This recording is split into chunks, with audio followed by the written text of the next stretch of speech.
capítulo 22.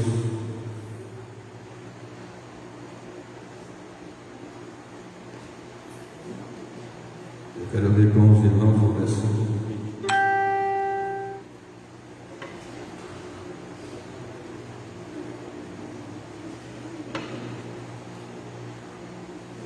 Lucas capítulo 22 e versículo 20. Glória a Jesus.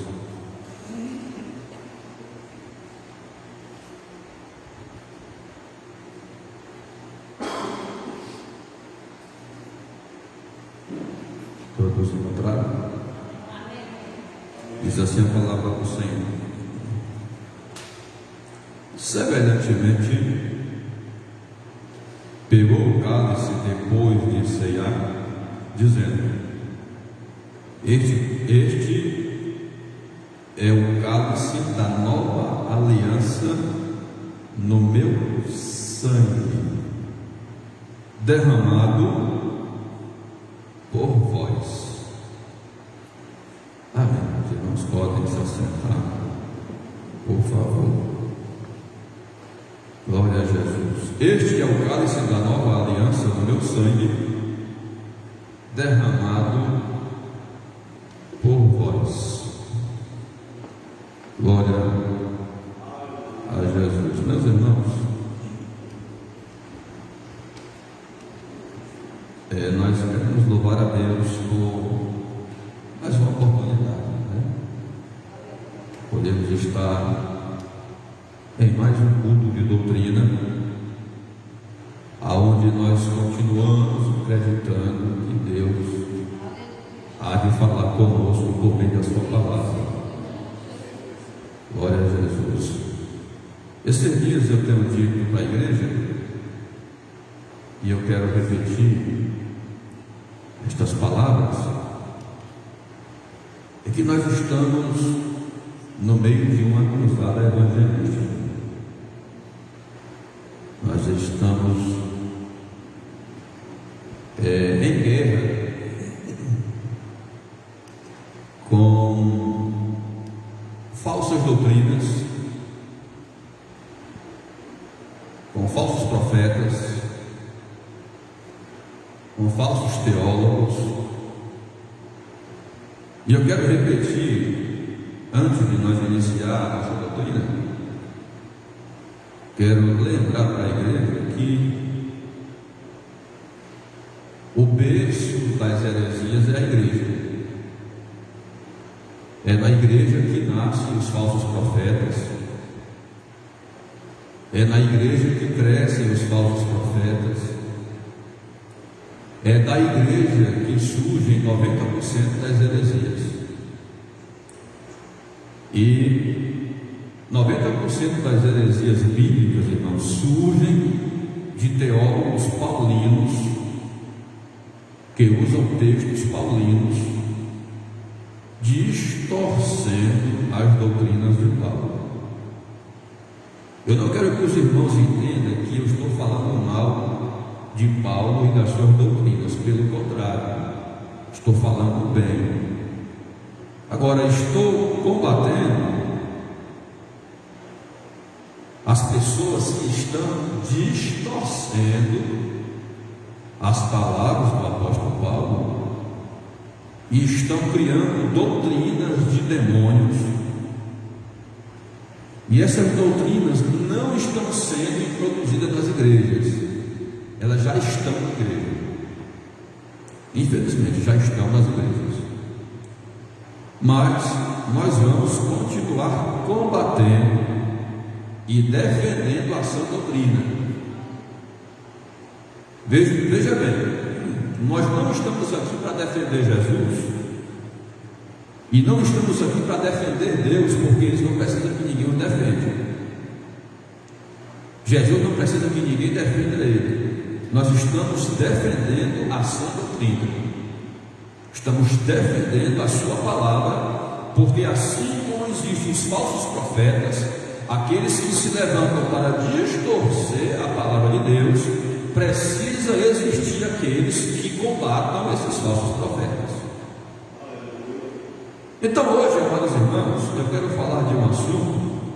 de uma doutrina muito importante e muito atacada e muito distorcida pelos falsos profetas. Eu quero falar sobre expiação.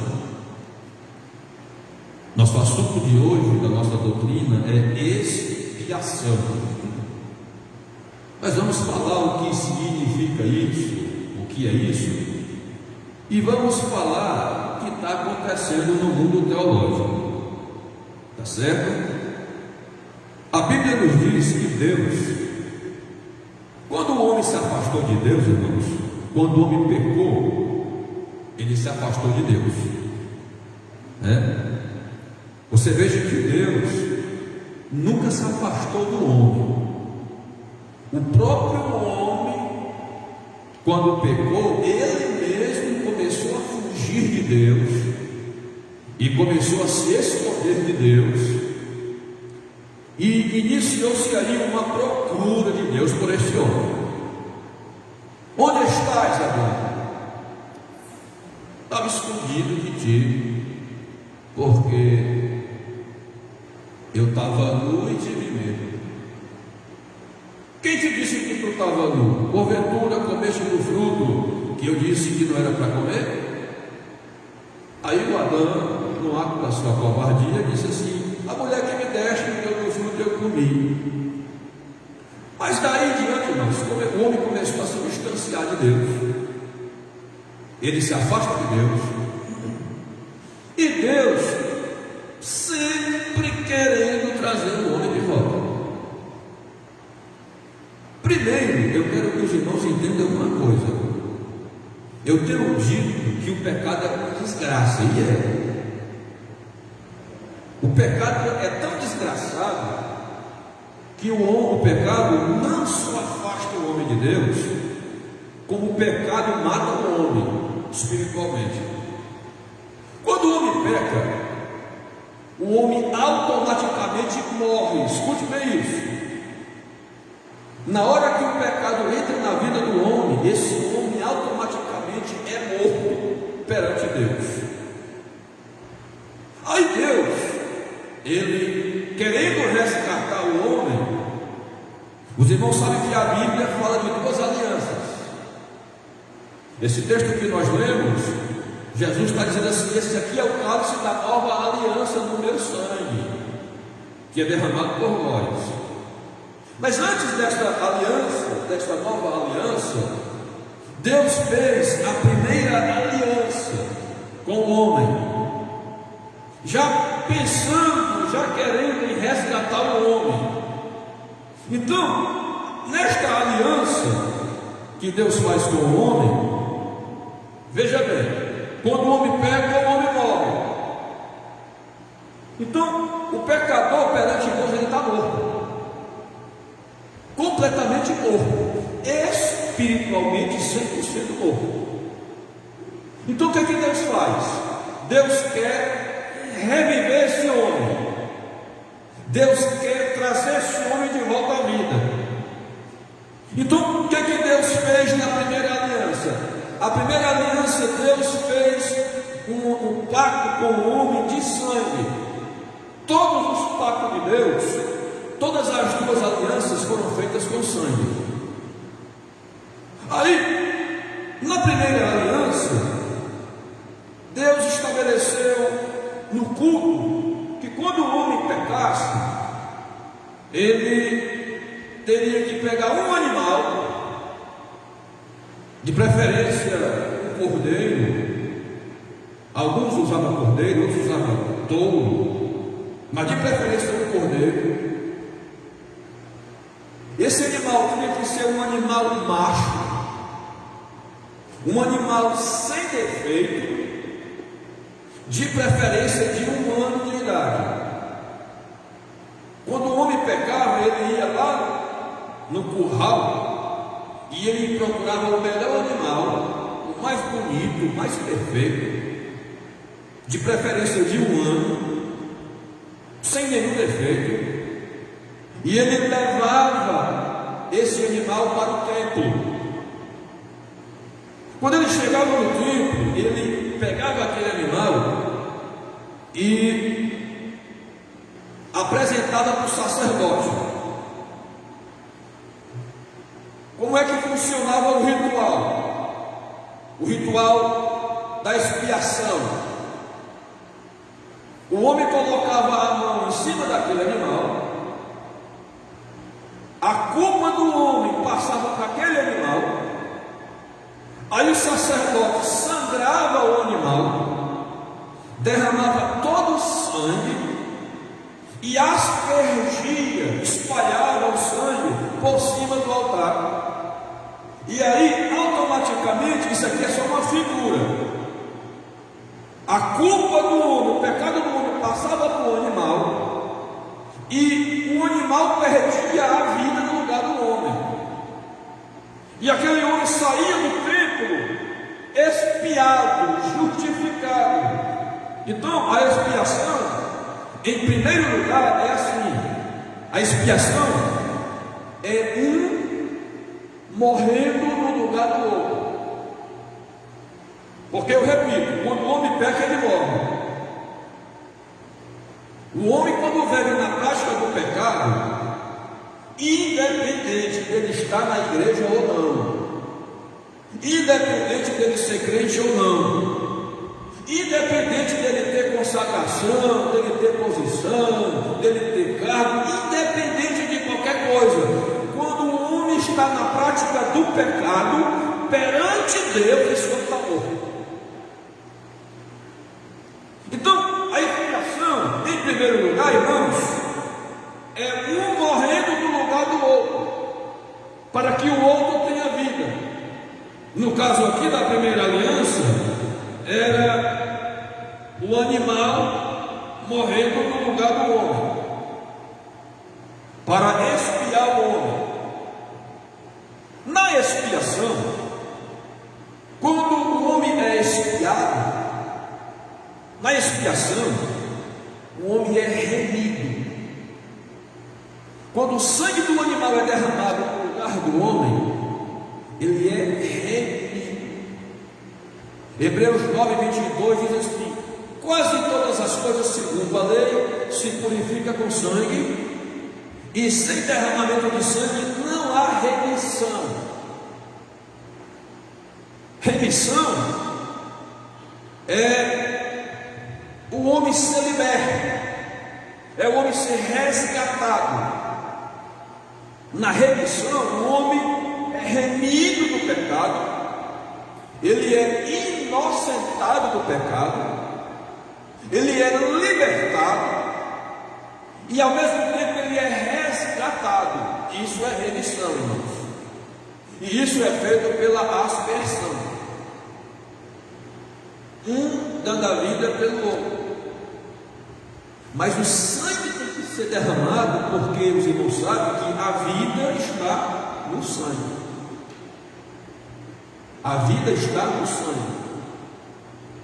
Uma pessoa pode viver sem um braço, sem dois braços, sem as pernas, sem qualquer, né? Mas sem sangue não, porque a vida está no sangue. Então o sangue precisava ser derramado para que essa pessoa pudesse ser expiada. Isto chama-se expiação, tá certo? Por meio do sangue. O sangue purifica, o sangue liberta, o sangue resgata. Agora, eu quero falar aqui uma coisa para os irmãos, eu quero abrir aqui uma observação. É o seguinte: o sangue, ele faz muitas coisas, é importante demais, mas tem uma coisa que o sangue não faz, que a gente vê muitos crentes usando o sangue de Jesus. O sangue não serve para demônio. De vez em quando a gente vê o pessoal vai orar, vai expulsar o demônio, né? O sangue de Jesus te cubra, o sangue de Jesus te repreende. O sangue de Jesus não serve para expulsar demônio, irmãos. O sangue de Jesus é para purificar. Está entendendo? Se você jogar o sangue de Jesus no demônio, você vai querer purificar o demônio. Não tem como purificar o demônio. O demônio não sai com o sangue de Jesus. O demônio se expulsa usando o nome de Jesus. Não o sangue. O sangue serve para os pecadores. O sangue serve para nós, porque o sangue serve para remir, para libertar, para resgatar. É para isso que serve o sangue. Segundo, a nova aliança. Porque essa primeira aliança, isso era apenas uma figura.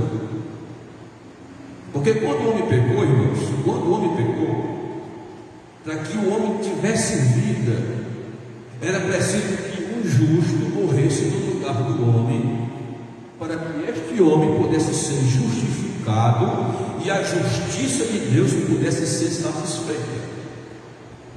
Só que, aos olhos de Deus, não existe nenhum justo. Ninguém é justo perante Deus. Então, a primeira aliança era apenas uma figura. Toda a figura da lei velho testamentária aponta para Jesus. Jesus disse que a lei cerimonial, não a lei de Deus, porque a lei de Deus ela é eterna. Tem gente que pensa que Jesus acabou com a lei e que a lei acabou em Jesus e que não existe mais lei. Pelo contrário, as leis de Deus, todas elas são eternas, não acabam. Uma vez Jesus falou assim para um monte de gente e para os fariseus, dizendo assim: vocês não fiquem pensando que eu vim destruir a lei. Pelo contrário, eu vim foi cumprir. E ai daquele que tirar um J ou um tio da lei. As leis de Deus são eternas. Agora, as leis cerimoniais, que eram as leis cerimoniais do culto, essas leis terminaram em Jesus. Porque estas leis, ela serviu de aio, serviu de guia. Todas as leis cerimoniais apontavam para Jesus, Cordeiro de Deus, que morreu para tirar o pecado do mundo. Na segunda aliança, quando Jesus diz assim: esse aqui é o cálice da nova aliança no meu sangue, que será derramado por vós. Aqui o Pai, amados irmãos, ele está fazendo uma segunda aliança com o homem. Só que agora esta aliança não é mais feita por meio de sangue de animal. Esta aliança agora é feita por meio de um justo. E mais do que isso, Jesus não era apenas justo, Jesus era o único Filho de Deus. Aí agora, amados irmãos, na segunda aliança, a gente vê a expiação feita por Jesus. Jesus morrendo no lugar do homem. A morte era nossa. Nós estávamos mortos nos nossos delitos e nos nossos pecados. Mas Jesus, ele, como Cordeiro de Deus, como Cordeiro eterno, ele morreu no nosso lugar. Jesus, amados irmãos, ele foi o nosso substituto. Ele se ofereceu para morrer por nós. Agora, vamos entender uma coisa. Na morte de Jesus, não aconteceu nenhum assassinato. Jesus não foi assassinado. Ninguém matou Jesus. Jesus é muito claro no capítulo 10 do Evangelho de João, quando ele começa a falar sobre o bom pastor, e ele diz assim: eu sou o bom pastor, e o bom pastor é aquele que dá a sua vida pelas suas ovelhas. Aí ele diz assim: a minha vida ninguém tira de mim, eu livremente dou, disse Jesus.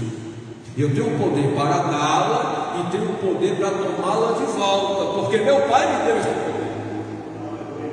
Então ninguém tirou a vida de Jesus, ninguém matou Jesus, ele se entregou, ele se ofereceu, ele se fez o Cordeiro eterno, o Cordeiro Santo. Por isso que João Batista, quando vê Jesus se aproximando do Jordão para descer as águas, João Batista diz assim: eis aí o Cordeiro de Deus que tira o pecado do mundo. É Jesus, irmãos, o Cordeiro eterno, o Cordeiro de Deus, o Cordeiro que se ofereceu e que morreu no nosso lugar. Glória ao nome de Jesus.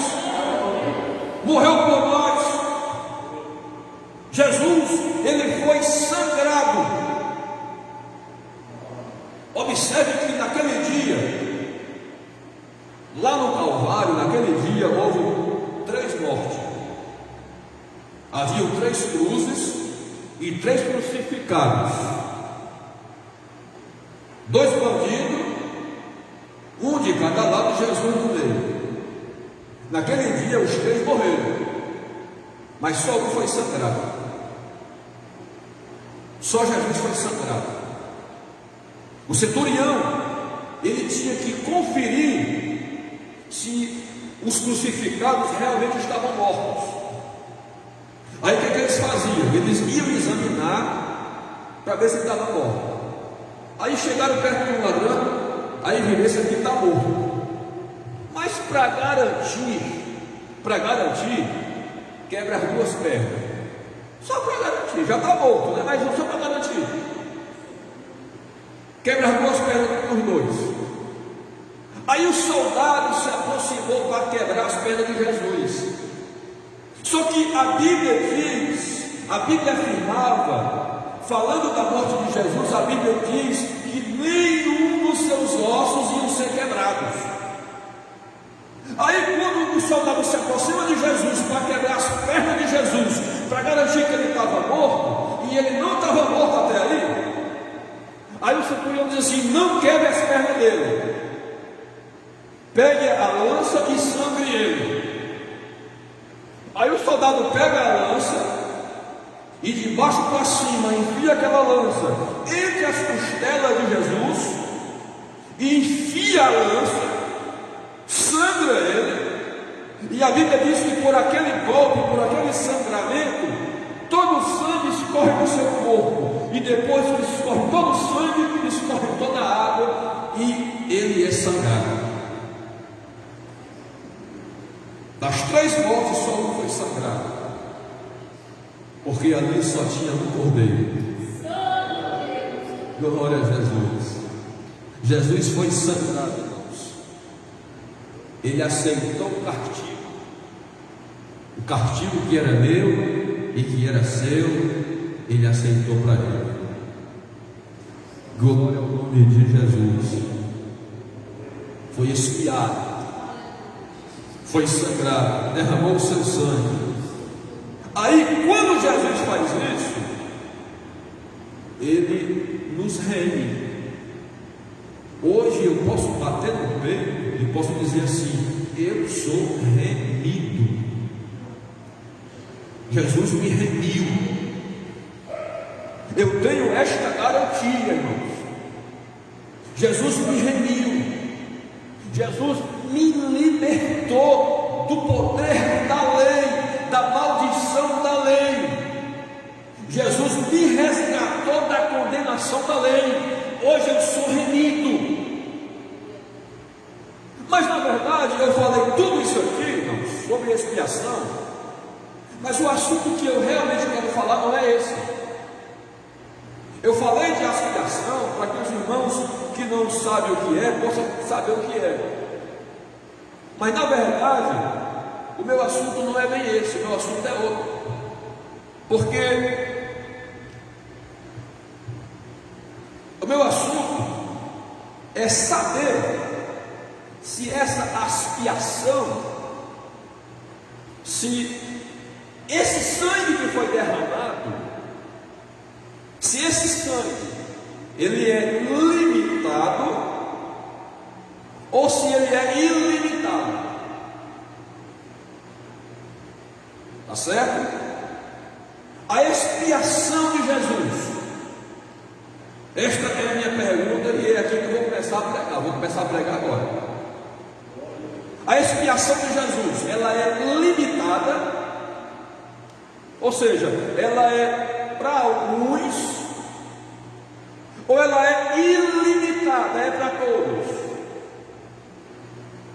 Porque a doutrina que eu quero combater nesta noite é uma doutrina, mais uma doutrina de origem calvinista, que estão dentro das igrejas, infiltrada nas igrejas há séculos. E esta doutrina diz que a expiação de Jesus, ela é limitada, ela é apenas para algumas pessoas. O sangue de Jesus, segundo eles, não foi derramado por todos, foi derramado por alguns, que segundo eles são os escolhidos de Deus. Deus escolheu alguns, Jesus derramou seu sangue pelos escolhidos, remiu aqueles que Deus escolheu. Porém, aqueles que não foram escolhidos, esses aí, não têm direito ao sangue, não foram expiados, não foram resgatados, não foram libertos, não foram salvos e estão condenados a ir para o inferno. Esta é a verdade. Segundo a doutrina calvinista, a expiação de Jesus, ela é limitada. É para uns e outros não. Está entendendo, irmão? Aí eu quero falar sobre isso nessa noite. O sangue de Jesus é limitado? Porque se o sangue de Jesus for limitado, só alguns têm a oportunidade de ser salvos, outros não. Embora, por exemplo, vamos supor que eu estou de fora da salvação, eu sou aqueles que não é escolhido. Ainda que eu queira Jesus, ainda que eu aceite Jesus, ainda que eu seja fiel, ainda que eu obedeça a palavra, ainda que eu queira, mesmo assim, eu estou fora. Já tem pessoas por aí, que é escolhido, segundo eles, que não quer Jesus, que não aceita Jesus, que não obedece a palavra, que não quer ir para o céu, mas mesmo assim ele é a força. Está entendendo, irmãos? Isso aqui chama-se expiação limitada, segundo a doutrina calvinista. O sangue de Jesus é limitado.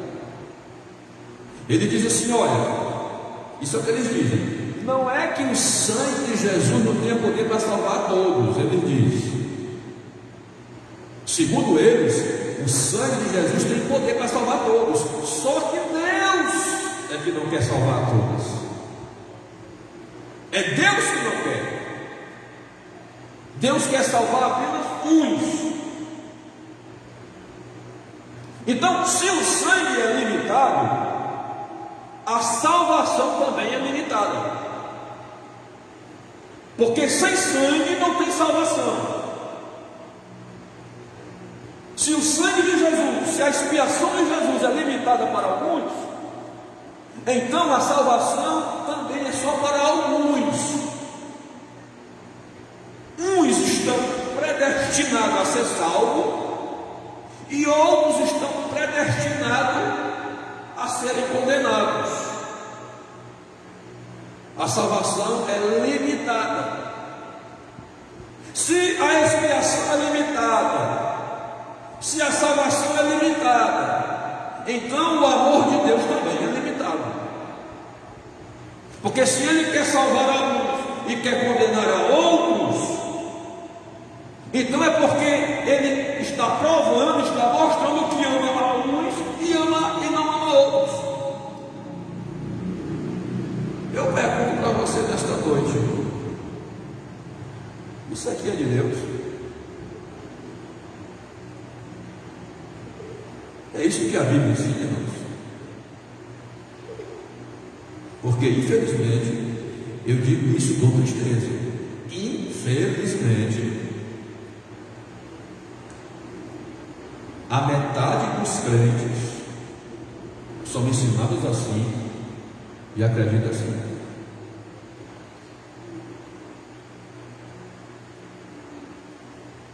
A expiação é limitada. Então veja bem, se a expiação é limitada, se a salvação é limitada, então eu fico pensando: será que eu faço parte dos escolhidos? Ou será que eu estou ferrado? Porque se eu for acreditar que a expiação é limitada, eu vou entender que ela é limitada para os judeus. Porque na primeira aliança, irmãos, na primeira aliança, o ritual do culto era um ritual judaico. A primeira aliança foi feita pelos judeus. A segunda aliança, não. Olha a afirmação de João Batista: eis aí o Cordeiro de Deus, que tira o pecado de quem, irmãos? De uma parte? Dos judeus? Não. Quando o Batista vê Jesus, ele congela e diz assim: eis aí o Cordeiro de Deus, que tira o pecado do mundo. Glória ao nome de Jesus, irmãos. Glória a Jesus. No capítulo 3 de João, Jesus falando com Nicodemos, ele diz assim: Nicodemos, Deus amou tanto o mundo que ele enviou seu único filho, para que todo aquele que nele crê não pereça, mas tenha vida eterna. Quem crer no Filho, disse Jesus, tem a vida, não é condenado. Mas quem não crê, disse Jesus, já está condenado.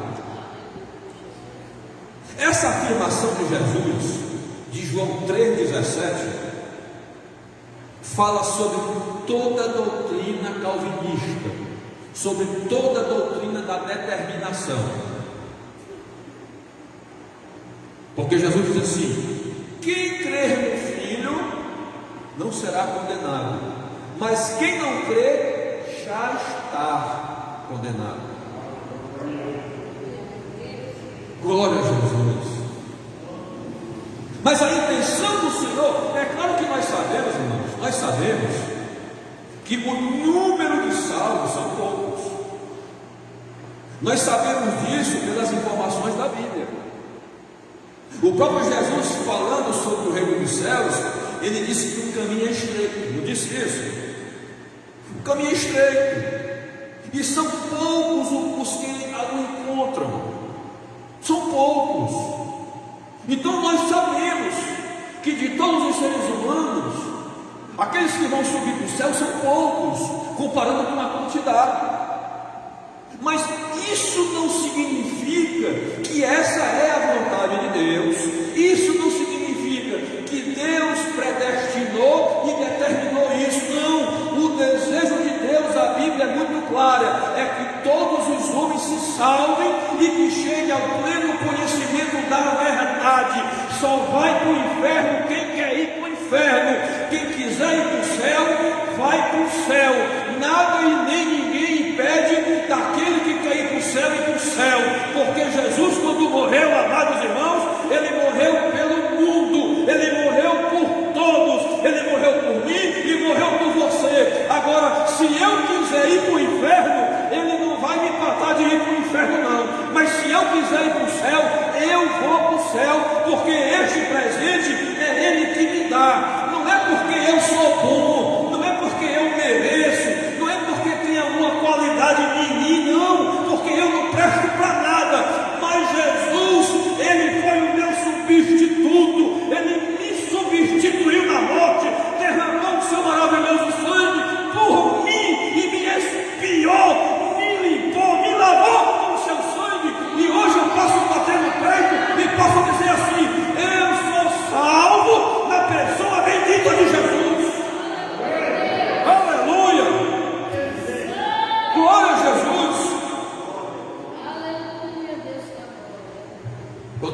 entrou na casa de Zaqueu para comer com ele.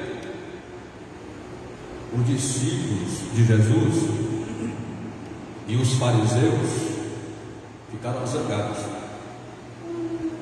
Como é que pode? O Senhor vai entrar na casa de um pecador, vai comer com um pecador? Aí Jesus, no capítulo 19 de Lucas, diz assim: o Filho do Homem não veio para os sãos, o Filho do Homem veio buscar e salvar aqueles que estão perdidos. Glória a Jesus. Agora, o ser humano, inclusive os judeus, porque essa doutrina é uma doutrina judaica, essa doutrina da expiação limitada é uma doutrina judaica. Os judeus, eles sempre quiseram ser o proprietário de Deus. Os judeus, eles se acham dono de Deus. Os judeus acham que Deus é propriedade particular e peculiar deles. Só que o nosso Deus é muito grande, irmãos. Não, mas o pacto de Deus foi com o nosso pai Abraão. Sim, foi. E qual foi o pacto? Vamos analisar bem o pacto. Quando o Senhor disse para Abraão: em ti serão benditas todas as famílias da terra. Glória a Jesus. Ninguém é proprietário de Deus. Deus não pertence aos judeus, não. Às vezes, quando eu estou lendo a Bíblia, nem tanto quando eu leio a Bíblia, mas quando eu vejo alguém lendo e pronunciando, diz assim: o Deus de Abraão, de Isaac e Jacó, aí para, como se Deus fosse somente desses três homens. E eu, particularmente, é uma coisa minha, eu fico revoltado. Deus de Abraão, de Isaac e Jacó, sim, amém, amém, mas não para por aí não. O Deus que é Deus do Abraão, o Deus que é Deus do Isaac, o Deus que é Deus do Jacó, também é Deus do Maciel, é Deus da Maria, é Deus do Joaquim, é Deus de todo aquele que se proponha a ter uma aliança com Ele. Ele também é meu Deus. Se é propriedade do Abraão, se é propriedade do Jacó, se é propriedade do outro lá, é mais ainda meu. Deus também é meu. É por isso que João, no capítulo 1 do seu Evangelho, ele falando da vinda de Jesus, no princípio era o Verbo, e o Verbo estava com Deus, e o Verbo era Deus, todas as coisas foram feitas por meio dele, sem ele nada do que foi feito se fez, e a vida estava nele, sem ele não havia vida. Aí João vai caminhando lá para o versículo 12 e diz assim: ele veio para os seus. Quem são os seus? Os judeus. Ele veio para os seus, mas os seus não os receberam, mas a todos aqueles quantos receberem, deu-lhes o poder de serem feitos filhos de Deus, e eu sou um desses, com certeza. Glória a Jesus. Todos aqueles que o receberam, deu-lhes o poder de serem feitos. Eu era perdido, eu era um desgraçado, miserável, condenado para o inferno, não prestava para nada, mas Jesus me salvou e eu recebi da minha vida, e hoje eu sou um ex-desgraçado, um ex-condenado, um ex sem futuro, um ex-nada. Hoje eu sou filho de Deus. Quer ver quem tira isso de mim? Você pode botar um revólver dentro da minha boca e atirar 1000 vezes, tirar a minha vida 1000 vezes, mas essa segurança de mim ninguém tira. Ninguém tira. Eu sou filho de Deus. Sabe quem é que odeia essa doutrina? Uma pessoa que detesta essa doutrina é o diabo. O diabo detesta essa doutrina. O diabo fica doido quando vê alguém dizendo que é filho de Deus. E ele trabalha, irmãos, ele luta para jogar dúvida na mente do crente. Será que eu sou filho de Deus mesmo? Porque essa expiação limitada gera essa dúvida, né? Porque, por exemplo, se a expiação for limitada, do pequeno grupo que nós temos aqui temos que é salvo e outro não, né? Segundo essa doutrina maligna aqui, isso é do cão. Alguns são salvos, alguns não. Mas aí vem a dúvida: será que eu sou salvo? Quando vem a dúvida em mim sobre a salvação, e os irmãos sabem que o mundo espiritual gira em torno da fé. O mundo de Deus, ele é espiritual, ele gira em torno da fé. Quando chega a dúvida, quando entra a dúvida, Deus está fora. Viu, irmãos? Deus, ele trabalha por meio da fé. O mundo espiritual gira em torno da fé. Se não tiver Deus, se não tiver fé, pode ter certeza que não tem Deus. Você pode ter 1000 anos de crente, se não tiver fé, não tem Deus. O mundo espiritual gira em torno da fé. A dúvida é a falta de fé. Se eu tenho dúvida sobre a minha salvação, então está faltando fé. E o diabo, ele é perito nisso. Ele joga dúvida no crente, para que não haja uma certeza da salvação. Meu irmão, o crente, ele pode ter dúvidas sobre muitas coisas, mas sobre o amor de Deus, sobre a sua salvação, isso não existe dúvida. Não existe. O crente duvidar do amor de Deus, não existe dúvida. Deus, ele lhe ama. Deus lhe ama. Peraí, eu estou desorganizado, eu estou desmantelado, eu estou desobedecendo a Deus, eu não estou nem querendo nada com Deus. Será que Deus me ama? Ama. Com certeza ama.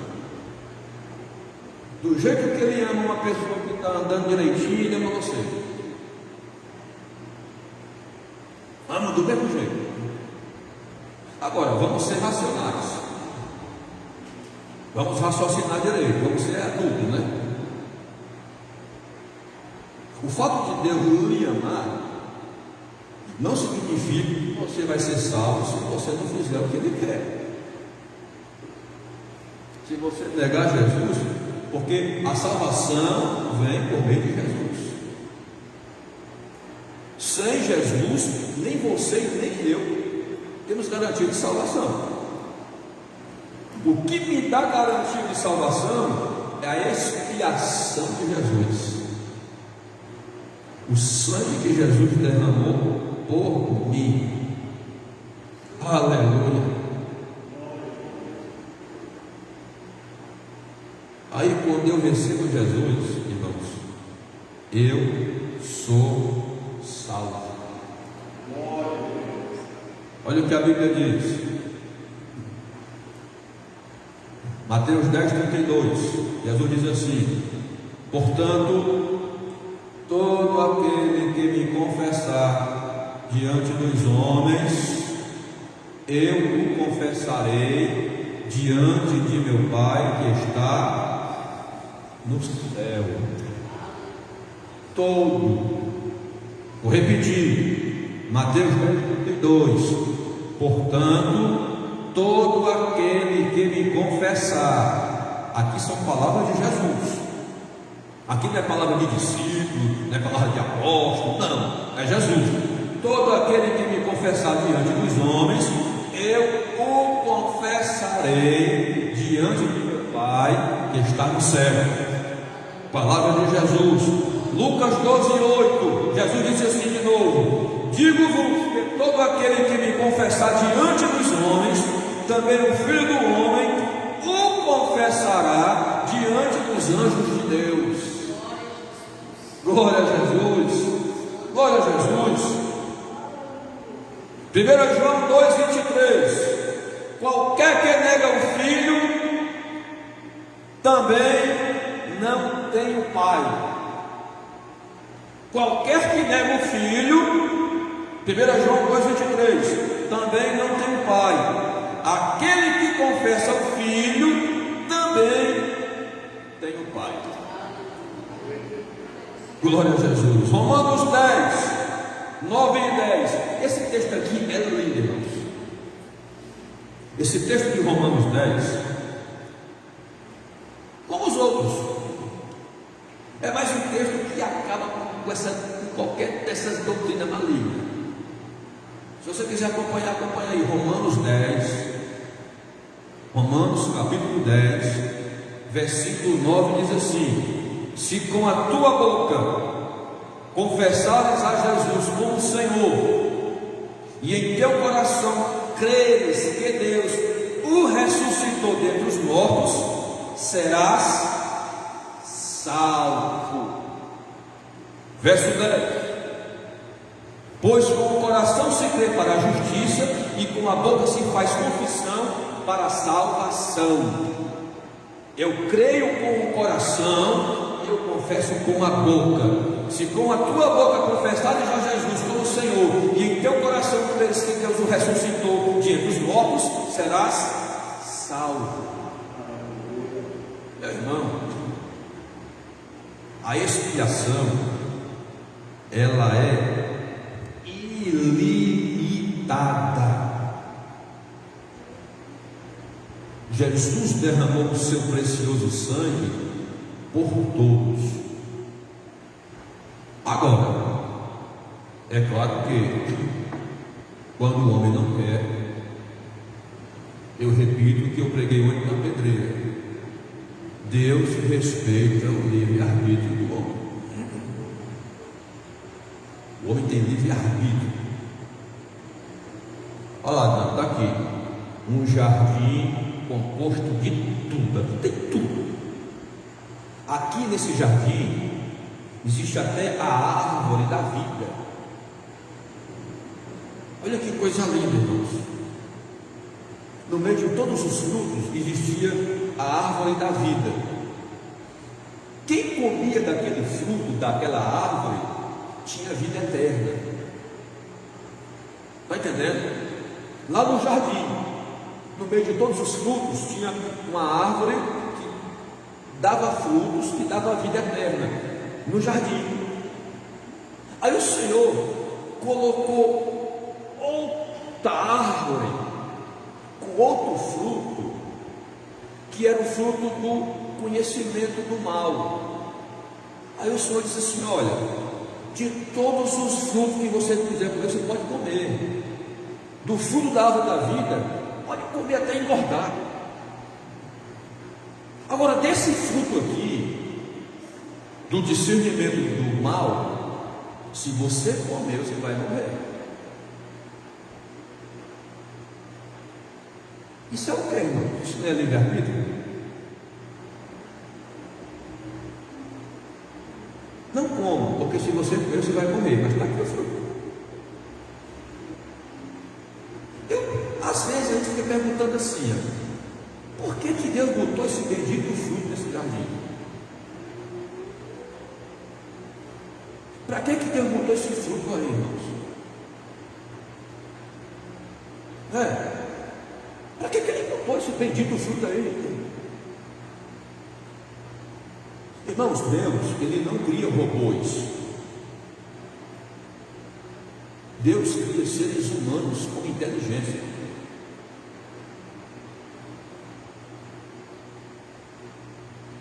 Outra pergunta: depois que come do fruto, aí o Senhor expulsa o homem do jardim. O homem não saiu porque ele foi expulso. Ele foi expulso, Deus expulsou ele do jardim. Aí colocou um anjo na porta do jardim, o homem não entrar, e ao redor da árvore da vida, ao redor da árvore Deus colocou um anjo, e ao redor do jardim Deus colocou uma espada flamejante, uma espada de fogo. Tudo isso para que o homem não entrasse no jardim e comesse do fruto da árvore da vida. Então aquele anjo e aquela espada de fogo estava guardando o fruto da árvore da vida. Por que Deus não pegou essa espada de fogo e colocou ao redor do fruto do discernimento do bem e do mal? Para que o homem não chegasse nem perto. A questão é o seguinte, irmãos: Deus não criou robôs. Deus criou seres humanos com a capacidade de pensamento livre e de escolhas. Aqui, se você comer, você vai morrer. O bom é você não comer, não come, mas está aqui. Se Deus nunca tivesse cuidado daquele fruto ali, o homem até hoje estaria insatisfeito com Deus. É a mesma coisa de chegar no céu e eu me perguntar: por que você chegou no céu? Por que você chegou aqui? Eu cheguei aqui porque eu não tinha opção. Eu só tinha uma opção, era chegar ou chegar. Deus não me deu outra opção. O ser humano é assim. Então Deus, Ele nos dá opções. Eis que eu coloco diante de ti o bem e o mal, a vida e a morte. Deuteronômio 30:15. Escolhe, pois, a vida, para que viva tu e os teus descendentes na terra que o Senhor teu Deus te dá para possuir. Deus lhe dá o direito de escolha. Você pode escolher. Deus não criou inferno para mim e para você. Mas se você escolher ir para o inferno, Deus, por mais que Ele te ame e por mais que Ele queira te salvar, Ele quer tanto que mandou seu único filho. Mas se você não quiser participar desse sangue, se você não quiser ser expiado por esse sangue não tem nenhum valor para você. Você vai para o inferno. Agora, irmãos, tem que ser muito tolo para fazer um negócio desse, né? Só quem é tolo para não querer Deus. Mas a opção está na mesa. Você não vai chegar no céu dizendo assim: eu cheguei aqui por falta de opção. Não, você tem opção. Você tem opções aí à vontade. Quando você sair daqui hoje à noite, você tem muitas opções. Você pode ir pecar se você quiser. Você pode ir para onde você quiser.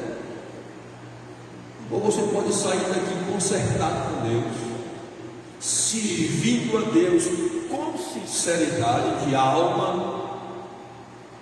Você pode sair daqui indeciso sobre a sua salvação, ou você pode sair daqui batendo no peito e gritando para o cão e dizendo assim: eu sou salvo na pessoa de Jesus, porque Jesus me expiou com o seu sangue. O sangue de Jesus foi derramado por mim, o sangue de Jesus me alcançou. Eu aceito esta salvação, eu vou para Jesus, entrego minha vida para Jesus, e você pode sair daqui hoje salvo.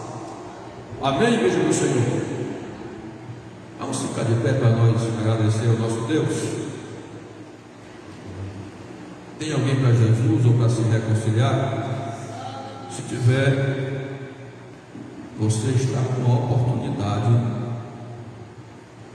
de sair daqui com a sua vida mudada.